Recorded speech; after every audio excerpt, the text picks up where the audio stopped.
오늘 거룩한 주일 아침 우리에게 주시는 하나님의 말씀 사도행전 4장 32절부터 37절까지의 말씀입니다.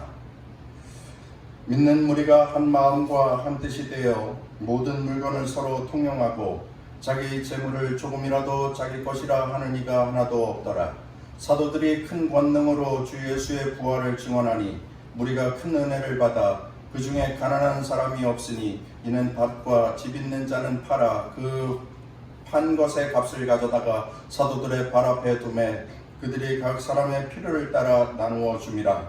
구브로에서 난 네이족 사람이 있으니 이름은 요셉이라. 사도들이 일컬어 바라바라 번역하면 위로의 아들이라 하니 그가 밭이 있음에 팔아 그 값을 가지고 사도들의 발 앞에 두니라. 이것은 오늘 우리에게 주시는 하나님의 말씀입니다. 할렐루야. 오늘도 함께 예배하는 우리 귀한 성도들의 삶의 자리가 성전인 줄 믿습니다. 성전이 되기를 축복합니다. 그곳에서 예배하는 것을 우리 하나님께서 기쁘게 받아 주실 것이고 그곳에서 기도하는 것을 우리 하나님께서 들어 응답해 주실 줄 믿습니다. 우리 함께 찬양하며 또 기뻐하며 감사함으로 예배하는 귀한 한 날이 되시기를 주의 이름으로 축원합니다. 오늘 말씀의 제목은 바나바라고 하는 멋진 그리스도인, 이렇게 말씀의 제목을 정해 보았습니다. 중국의 역사를 기록한 사마천의 사기에 나오는 유방과 한신의 대화입니다. 유방은 한나라의 왕이요 한신은 그의 부하입니다. 유방이 묻습니다. 나 같은 사람은 얼마나 많은 군사들을 이끌 수 있겠느냐? 그러자 한신이 대답합니다. 넉넉하게 잡아 10만 명쯤은 다스릴 수 있을 것 같습니다. 그러자 유방이 다시 묻습니다. 그러면 너는 어느 정도의 군사를 이끌 수가 있느냐? 그러자 한신이 대답하지요. 저는 많을수록 좋습니다. 이 말에 화가 난 유방이 다시 묻습니다. 너는 그렇게 잘났는데 왜 내 밑에 있느냐? 그러자 한신이 대답을 합니다. 왕은 군대를 이끌 수는 없지만 장수는 거느릴 수 있지 않습니까? 이것이 제가 당신 밑에 있는 이유입니다. 제1인자가 성공하기 위하여서는 함께하는 2인자가 중요합니다. 1인자 리더십이 있고 2인자 리더십이 있는 겁니다. 장수를 이끌어가는, 장군을 이끌어가는 것이 리더의 리더십이라고 한다면 병사를 이끌어가는 것은 참모의 리더십이라 이렇게 말할 수 있겠죠. 리더였던 유방 아래 전략에 있어서는 장량이 2인자였고 행정에 있어서는 소아가 2인자였습니다. 야전에 있어서는 한신이 2인자였는데 이렇게 탁월한 2인자들이 있어서 그들이 참모의 리더십을 잘 발휘함으로 말미암아 유방은 1인자로서 한 나라를 세울 수 있었습니다. 1인자는 꼭 한 사람이어야 하지만 2인자는 여러 사람이 되기도 하는 것입니다. 그런데 오늘날 세상에서는 항상 1인자만을 추켜 세우는 경향이 있습니다. 그래서 누구든지 1인자가 되려고 애를 쓰고 몸부림을 치지요. 2인자는 그냥 그림자 정도, 잠시 보이다가 사라져버리는 존재, 아무도 기억해주지 않고 아무도 알아주지 않는 유명무실한 자처럼 취급되는 것이 상식입니다. 그런 일들이 비일비재합니다. 하지만 2인자 리더십을 간과해서는 안 됩니다. 1인자 곁에서 가장 중요한 역할을 수행하는 2인자 리더십이 있어야 합니다. 그 2인자 리더십을 참모 리더십, 세컨드 리더십 이렇게 표현하는데 어느 조직이나 공동체에서 한 사람 독불장군만 있어서는 안 되는 겁니다.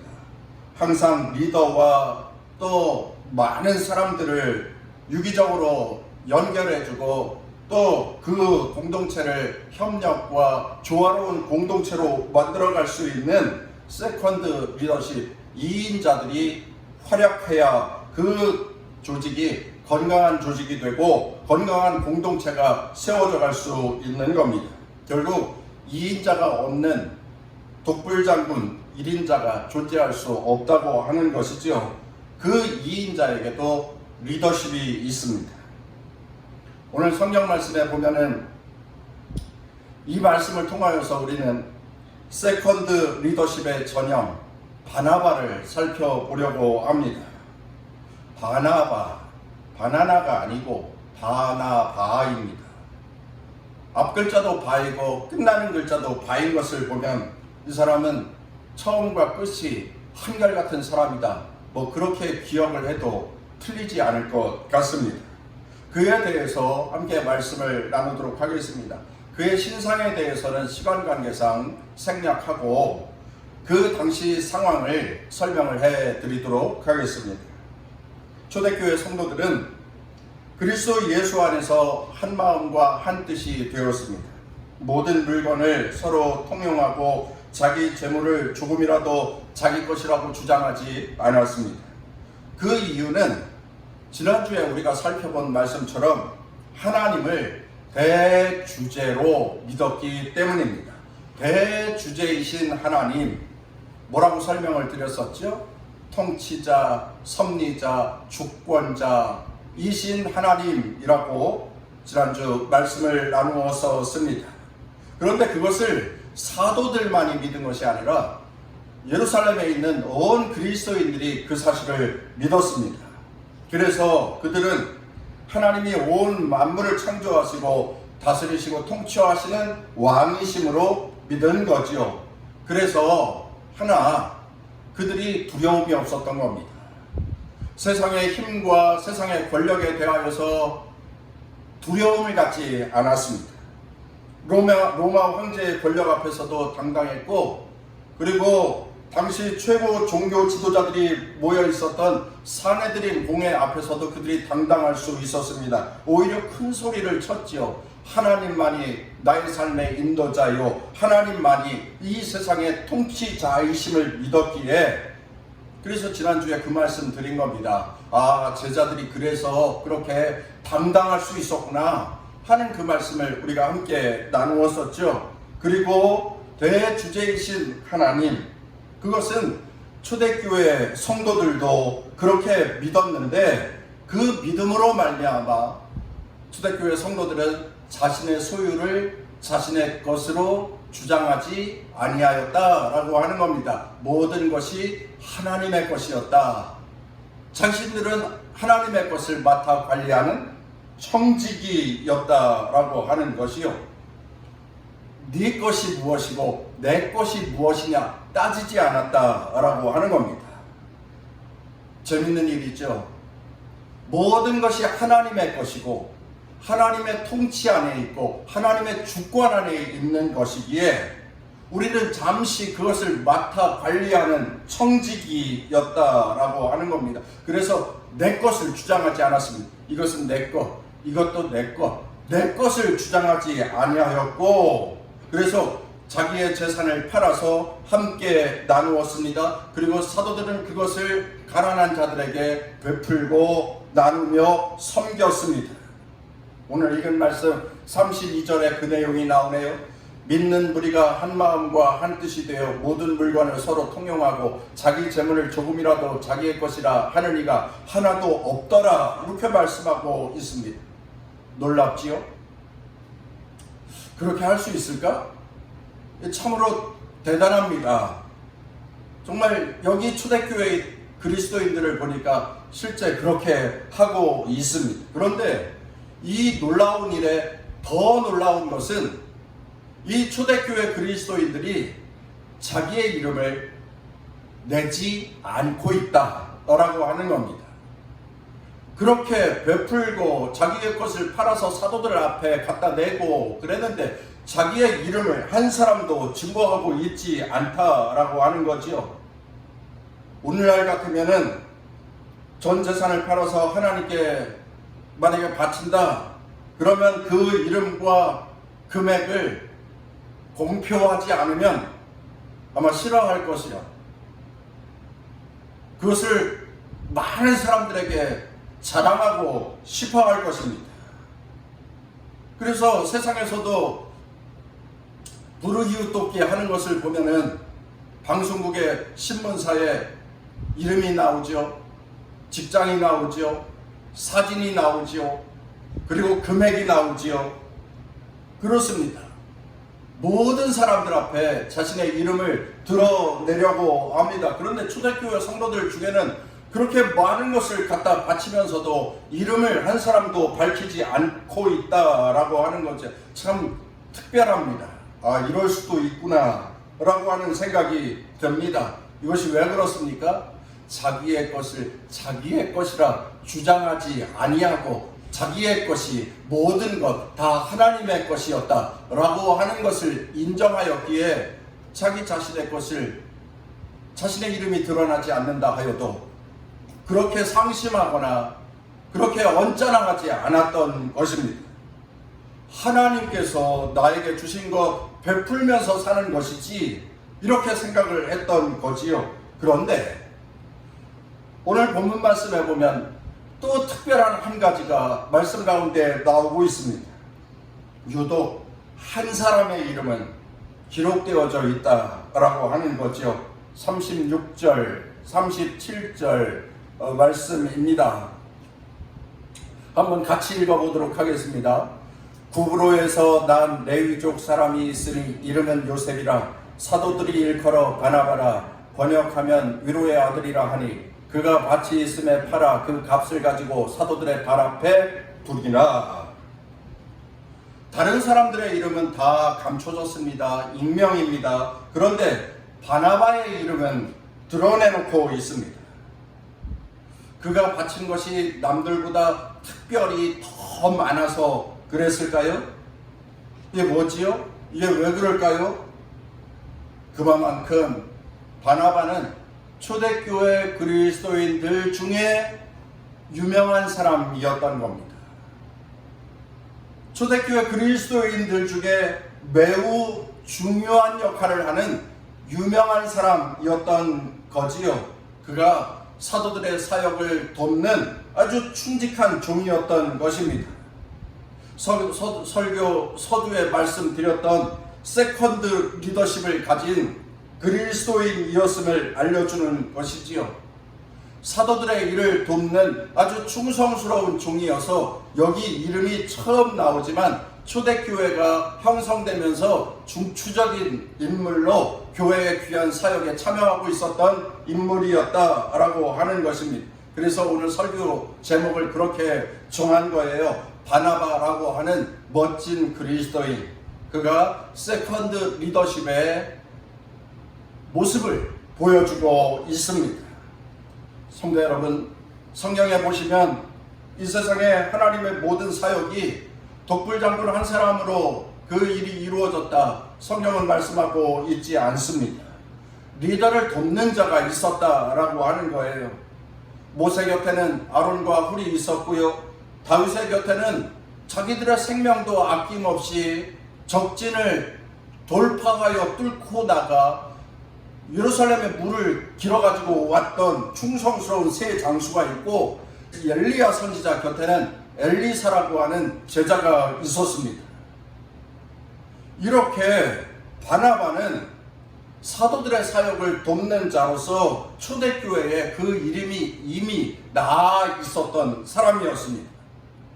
그리고 지금 사도 이 바나바에 대해서 우리가 함께 말씀을 나누고 있는데 이 세컨드 리더십 바나바를 설명하려면 당시 최고의 리더였던 사도 바울을 말하지 않을 수가 없는데 사도 바울이 초대교회 1인자 리더십의 사람이었다고 한다면 바울은 사도 바울의 사역을 돕는 세컨드 리더십의 사람이었던 것입니다.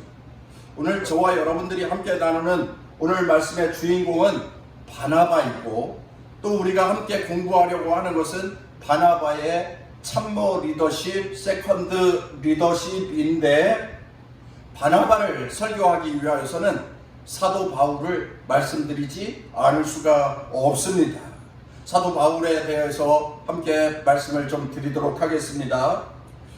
사도행전 9장 말씀에 보면 바울이 회심하는 장면이 나오는데, 바울이 개명하기 전에는 사울이라고 하는 이름을 가지고 있었죠. 사울은 그때 그리스도인들, 기독교를 박해하는 핍박자, 박해자였습니다. 그가 그리스도인들을 잡으려고 다메섹으로 가는 거예요. 다메섹으로 가는 중에 예수님을 만나게 됩니다. 정말 자신이 부정하고 싶었고 자신이 인정하고 싶지 않았습니다. 자신이 만나고도 싶지 않았던 예수를 그가 만나게 되었고, 예수님이 살아계신 하나님의 아들이시구나 라고 하는 사실을 그때 그가 깨닫게 되지요. 그리고 그날 이후 바울은 예수를 증거하는 사람이 되었습니다. 그리스도인들을 죽이고 박해하고 핍박하던 포행자가 하루아침에 예수 그리스도의 이름을 증거하는 전도자가 되어진 것입니다. 그러자 유대인들이 사울을 죽이려고 합니다. 배신자라고 하는 것이죠. 어떻게 하루아침에 저렇게 등을 돌릴 수가 있느냐 라고 하면서 사울을 죽이려고 합니다. 유대교인들 입장에서 보면 배교자가 맞지요. 그러자 사울은 유대인들의 위협을 피하여서 아라비아 광야로 피신하여 3년 동안 그곳에서 머물면서 경건의 훈련을 받는데, 그 다음에 예루살렘에 올라갑니다. 예루살렘에 올라가서 예수님의 제자된 사도들을 만나려고 해요. 사도들을 만납니다. 그리고 많은 그리스도인들을 만납니다. 그런데 이게 웬일입니까? 사울을 환영하는 사람이 한 사람도 없었습니다. 왜 사울을 환영하지 못합니까? 첩자다. 유대교인이면서 그리스도인으로 개종한 척하고 그리스도인들을 잡아 죽이려고 하는 첩자라, 이렇게 인정하여서 사울을 환영하는 그리스도인들이 한 사람도 없었습니다. 교회를 일망타진하려고 하는 유대교인이었다, 이렇게 간주하였던 거죠. 위장 전술을 쓰고 있는 자였다, 이렇게 판단을 한 것입니다. 실제로 과거에 3년 전에 사울은 기독교를 핍박하는 자였고 박해하는 자였으니까 그렇게 생각하는 것도 크게 무리는 아닙니다. 하지만 예루살렘에서 사울은 왕따가 되었습니다. 외톨이가 되었습니다. 그리스도인이 되어서 그리스도인들을 만났는데 거절당하였습니다. 거부당하였습니다. 이때 바나바가 이 기독교인들 무리와 이 사울을 연결시켜주는 통로로서 그 역할을 한다라고 하는 거지요. 이후에 사울이 바울이라고 이름을 개명하였는데, 바울이 진정으로 예수의 사람이 되었다, 그가 진정으로 예수를 만났다, 그가 예수님으로부터 사명을 받았다, 그가 이방인의 전도자로 쓰임받을 것이다 라고 바울에 대하여서 그리스도인들에게 적극적으로 소명을 하면서 그리스도인들의 무리에 끼어들 수 있도록 역할을 한 사람이 바로 바나바였다라고 하는 것입니다. 그리고 이렇게 시작이 된 바울의 사역이 그리스도인으로서 또 부르심을 받은 사도로서 아주 큰 인물로 성장해 가게 되지요. 이 바울의 사도됨에는 이 바나바의 배려의 역할이 있었다라고 하는 사실입니다. 이렇게 그리스도인이 되어져 가고 있는 바울, 그들을 미워하는 유대교인들은 여전히 바울을 미워하였습니다. 그리고 심지어는 죽이려고 들었습니다. 예루살렘에 있는 유대 교인들이 가만히 있지 않았습니다. 바울을 죽여야겠다. 그래서 심지어 바울을 죽이겠다고 나선 사람들, 바울을 암살해야겠다고 나선 자객들이 수십 명에 이를 정도로 유대교인들은 사도 바울을 죽이려고 해치려고 하였습니다. 그래서 이 일로 인하여서 사도 바울이 자기의 고향인 다소로 내려가서 13년 동안 집고하게 됩니다. 안타까운 세월이었죠. 아니, 그리스도인이 되어서 예수님의 부르심을 받고 예수님이 주신 사명을 따라서 이방인의 전도자가 되는 것이 그의 사명이었는데, 고향으로 낙향하여서 아무런 할 일 없이 13년을 살았으니까 그 13년 동안 소명도 사라질 것 같고 사명도 희미해질 것 같고 그리스도인으로 부르심을 받은 것에 대한 후회감도 들을 수 있을 것이고, 정말 그 13년 동안 아무것도 아닌 것이 되어져 버릴 수 있는 그러한 시간이었는데, 그런데 그것을 잘 이겨내지요. 그리고 그것을 이겨내고 이방인의 사도로 세움 받을 수 있도록 그 길을 안내해 준 자가 바나바였다라고 하는 것입니다.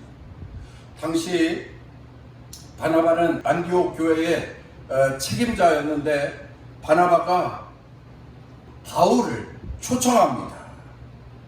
바울을 자신의 동역자로 청빙을 하는 거예요. 오늘날로 말씀드리자면 신학교를 졸업하고 그냥 아무런 사역도 하지 않은 채 고향에 가서 13년 동안 살고 있던, 그래서 경험은 전무한 그 신학생을 불러서 복음전도자, 사역자로 바울을 천거하고 있다라고 하는 것이죠. 그렇게 천거하더니 이방인을 위한 최초의 선교사를 안디옥 교회에서 파송하는데 바나바가 선교사로 나가요. 그런데 파트너 한 사람을 같이 가려고 합니다. 그때 바나바가 최초의 선교사로 나가는 그 길에 바울을 추대하게 되는 거예요. 세계 선교의 첫 발을 내딛는 그 길을 바나바가 마련해 주었다라고 하는 것입니다. 그래서 사도 바울이 이방인의 전도자로 사역을 시작하게 되었다라고 하는 겁니다. 참 고마운 사람입니다. 바울에게 있어서 바나바는 그 모든 어려운 인생의 가장 중요한 길목마다 그를 이끌어준 절대적인 도움의 사람, 배려의 사람이었다라고 하는 거죠. 만약에 바나바가 없었다고 한다면 바울이 세워질 수 없었고, 바울은 위대한 전도자, 복음 전도자 사역, 위대한 사도가 될 수 없었을 것입니다. 초대교회 1인자로서 세계 선교를 했던 바울의 그 리더십은 바로 그를 선교 역사에 나올 수 있도록, 선교 역사의 무대로 나올 수 있도록 세워준 조력자 바나바의 세컨드 리더십이 있었기에 가능했다라고 하는 것이죠. 오늘 거룩한 주일 우리들이 함께 예배를 드리고 설교를 나누면서 우리는 바나바라고 하는 초대교회의 멋진 그리스도인을 만나고 있습니다. 그리고 그에게서 세컨드 리더십, 참모 리더십의 내용을 배워보기를 원합니다. 바나바의 세컨드 리더십의 가장 큰 내용은 무엇이었느냐? 가장 큰 주제는 무엇이었느냐? 바나바에게서 배울 수 있는 세컨드 리더십, 그것은 어떠한 것이었습니까? 우리 한번 따라하도록 하겠습니다. 위로와 격려입니다. 오늘 본문 말씀에도 나와요. 바나바라, 그의 이름을 번역하면 위로의 아들이라. 이름도 그렇게 지어졌어요. 바나바라. 원래 이름은 요셉인데 사람들이 그의 이름을 바나바라 불렀어요. 그렇게 이름을 지어준 겁니다. 왜 그랬습니까? 그가 위로하는 사람이었다, 그가 격려하는 사람이었다, 그가 배려하는 사람이었기에 사람들이 저 사람은 요셉인데 바나바라고 불러, 이렇게 인정을 받았다라고 하는 것입니다. 사랑하는 성도 여러분, 많은 사람들이 세상을 살아가는 날 원치 않는 고난에 처할 때가 있습니다. 힘들고 어렵고 정말 괴롭고 답답한 지경에 빠질 때가 있습니다. 어느 날 갑자기 다가온 일로 인하여서 충격적인 그러한 고난의 비바람을 맞으며 또 고통스러워할 때가 있습니다. 누구든지 다 그럴 수 있습니다. 그러한 일을 지금도 지나고 있는 분들이 계실 수 있습니다. 그런데 그때 누군가가 곁에서 위로해 주는 자가 있고 또 누군가가 곁에서 등을 두드려 주면서 격려해 주는 자가 있고 한다면 그거 얼마나 고마운 사람입니까? 얼마나 소중한 사람입니까? 참 힘이 되는 사람입니다. 여러분들도 그러한 고난의 때를 지내보셨을 거예요. 고난의 때를 지나가면서 그렇게 위로의 사람, 격려의 사람을 만나보시기도 하셨을 것입니다. 아마 지금도 그러한 분이 곁에 계신 분도 계실 것입니다. 여러분, 그러한 분들이 옆에 계시다고 한다면 감사하고 그러한 분들에게 잘하시고 또 그러한 분들에게 인사하고 또 그렇게 함께 힘을 합해서 닥친 모든 위기와 어려운 고난을 슬기롭게 이겨나갈 수 있어야 할 것입니다. 성도 여러분, 우리는 그리스도인입니다. 예수 안에서 사는 그리스도인입니다. 그러기에 우리는 예수님의 위로를 받았고 예수님의 사랑을 받았고 정말 어렵고 힘든 험난한 풍랑, 폭풍 가운데에서도 위로하시는 예수님의 인도하심으로 그 모든 어려움과 고난을 능히 이기면서 지나올 수 있었습니다. 고린도후서 1장 3절로 4절 말씀 찬송하리로다. 그는 우리 주 예수 그리스도의 하나님이시요 자비의 아버지시요 모든 위로의 하나님이시며 우리의 모든 환난 중에서 우리를 위로하사 우리로 하여금 하나님께 받는 위로로서 모든 환난 중에 있는 자들을 능히 위로하게 하시는 이시로다. 이렇게 말씀합니다. 예수님의 위로하심을 받았습니다. 예수님의 격려를 받았습니다. 우리가 아프지 않을 수가 없고 우리가 힘들지 않을 수가 없고 우리가 괴롭지 않을 수가 없는데 그리스도인이어도 그렇습니다. 어려운 풍랑의 때를 지나고 큰 파도를 지나가야 할 때도 있습니다. 깜깜한 어둠, 칠흑 같은 그 어둠의 통로를 지나가야 할 때도 있습니다. 아플 수도 있고요. 실패하기도 하였습니다. 하지만 그때마다 예수님은 우리의 위로자가 되셨고 격려자가 되셨고 모든 환경을 이길 수 있는 힘을 허락하여 주셨습니다. 사망의 음침한 골짜기로 다닐 때에도 두려워하지 않을 것은 위로의 주님, 주님께서 우리와 함께하고 계시기 때문에 격려해 주시는 예수님, 힘을 주시는 예수님, 용기를 주시는 예수님, 그 예수님을 경험하는 성도들이 다 되시기를 주의 이름으로 축원합니다. 그런데 그런 그리스도인이기에 우리는 한 발짝 더 나아가야 합니다. 주님의 위로를 받은 자로 살아야 하고 주님의 사랑을 받은 자로 살아야 합니다. 주님의 위로를 우리가 받았으니 우리의 이웃에게 주님의 위로를 실천하는 자, 주님의 사랑을 받았으니 우리들도 세상에 나아가 주님의 사랑을 실천하는 자, 주님의 사랑과 위로와 격려와 자비와 긍휼을 나타내면서 사는 그리스도인이 되는 것, 그것이 오늘날 우리의 사명이고 우리의 책임인 것입니다. 한번 따라서 하겠습니다. 우리는 이웃을 위로하는 위로자가 되어야 합니다. 성경에는 말씀합니다. 이사야서 40장 1절 너희 하나님이 가라사대 너희는 위로하라 내 백성을 위로하라 이렇게 말씀합니다. 빌리 그레이엄 목사님도 이렇게 말씀하였습니다. 하나님께서 단지 우리를 위로하시기 위하여서 우리를 위로하시는 것이 아니라 우리로 하여금 위로자가 되도록 하시기 위하여 우리를 위로하신다 이렇게 말씀하였습니다. 우리는 어려운 사람에게 다가가 위로자가 되어야 합니다. 어려운 사람, 힘들어한 사람, 가난한 사람, 병든 사람, 고독한 사람, 상처 입은 사람들에게 위로자가 되어야 합니다. 목회자도 그렇고 모든 직분자들, 예수 이름으로 사는 그리스도인들이 다 그렇습니다. 세상에는 살다가 당하는 큰 어려움 가운데에서 힘들어하는 자들이 얼마나 많이 있는지 그들에게 위로자가 되어야 합니다. 내 이웃이 힘들고 어려운 고난의 비바람을 맞으며 고통스러워할 때에 그들에게 다가가 위로하고 힘을 주고 섬기는 자가 되어야 합니다. 바로 바나바가 그런 위로의 사람이었던 것입니다. 사도 바울이 예루살렘에 있는 사도들로부터 왕따를 당할 때에 그를 위로해주고 격려해 주었습니다. 그리고 심원 보증을 서 가면서 바울을 소개했습니다.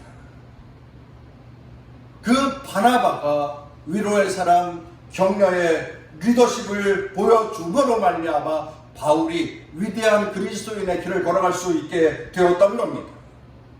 여러분, 인간적으로 생각해보면 바나바 입장에서 말이에요, 좀 자존심도 상할 수 있고요, 속상할 수도 있을 것입니다. 예수님의 부르심을 받은 바울이기에 그는 나중에 사도가 됩니다. 바나바는 성경 어디에 보아도 사도 바나바라고 하는 표현은 없습니다. 다시 이야기하면 늦게 예수 안에 들어온 자, 자신이 세워주었던 자는 사도가 되었는데 자기는 그저 섬기는 자로, 위로하는 자로, 격려하는 자로 있습니다. 바울은 큰 인물이 되어서 1인자가 되었는데 바나바는 그저 2인자일 뿐입니다. 하지만 바나바는 그런 것에 연연하지 않았습니다. 세컨드 리더십을 잘 실천합니다. 오히려 위로와 격려의 그리스도인으로 자신에게 주신 사명을 감당해가는 바나바입니다. 그래서 오늘 말씀의 제목을 그렇게 정해보는 거예요. 바나바라고 하는 초대교회의 멋진 그리스도인. 바나바는 그렇게 정말로 모든 사람들에게 칭찬받고 신망입니다. 멋진 그리스도인이었던 것입니다. 여러분, 이렇게 바나바가 바울을 세워주었기에 바나바는 오늘날 기독교 역사에 가장 큰 능력 있는 전도자로서 그 이름이 추앙받는 이름, 그런 인물, 그러한 인생이 되어질 수 있었습니다. 바나바 외에도 바울의 곁에는 많은 돕는 자들이 있었는데요, 디모데도 있었고요, 그리고 바울의 주치 역할을 했던 의사 누가도 있었고요, 그리고 브리스길라와 아굴라, 이 사람들 자신의 전 재산을 내어놓고서도 바울을 따르는 충직한 부부 종들이었습니다. 수많은 사람들이 바울의 사역을 도우면서 2인자 역할을 충직하게 감당하였고, 그들이 함께 합력함으로 바울은 오늘날 그리스도인들에게 추앙받는 위대한 사도가 되어질 수 있었지요. 여러분, 사도 바울처럼 1인자 한 사람만으로 하나님의 나라가 실현되지 못합니다. 곁에서 돕는 자, 곁에서 배려하는 자, 곁에서 위로하는 자, 격려하는 자, 섬기는 자들이 함께 할 때에 1인자 리더십이 아주 큰 능력을 나타낼 수 있게 되고, 그로 말미암아 하나님의 나라가 이 땅에 견고하게 세워져 갈 수 있습니다. 바나바가 그 역할을 감당하였기에 사도 바울이 그렇게 큰 종이 되어질 수 있었습니다. 오늘 말씀을 정리하도록 하겠습니다. 초대교회에 바나바라고 하는 멋진 그리스도인이 있었습니다. 그에게서 우리는 세컨드 리더십을 배워보기를 원합니다. 위로할 줄 아는 사람, 격려할 줄 아는 사람, 돕는 자, 섬기는 자, 참모 리더십의 바나바였습니다. 그로 말미암아 사도 바울이라고 하는 믿음의 영웅이 세워질 수 있었습니다. 오늘 우리 교회에는 바나바와 같은 그러한 인물들이 자꾸자꾸 세워져야 합니다. 우리 교회 안에서 함께 믿음의 삶을 사는 성도들은 이기적인 생각을 내려놓고 나보다 능력이 있고, 또한 나보다 믿음이 좋고, 또한 나보다 영적인 분별력이 더욱더 있는 그런 그리스도인을 보면 그를 돕고, 그를 인정해주고, 그를 존중해주는 그러한 공동체로 만들어 가야 합니다. 내가 가진 지식이 많이 있고, 또한 내가 남보다 경제적인 수준, 실력이 더 높다 할지라도, 또한 내가 남부럽지 않은 지위를 가지고 있다 할지라도 교회 안에서 세컨드 리더십이 있는 그리스도인이 되어서 사역하여 갈 때에 그 헌신이 그 섬김이 또 그러한 위로와 격려를 통하여서 교회 공동체는 더 건강한 교회 공동체가 되어질 수 있고 또 하나님이 기뻐하시는 하나님의 리더가 세워질 수 있을 것입니다. 우리 모두 바나바처럼 세컨드 리더십을 가지십시오. 그리하여서 나를 통하여서 우리 교회 공동체 안에 건강한 그리스도인들이 자꾸 세워지고 또 우리 남동 동산교회가 더욱더 건강한 교회 공동체로 세워져 가는 데에 열일한 충직한 종들이 다 되시기를 주의 이름으로 축원합니다.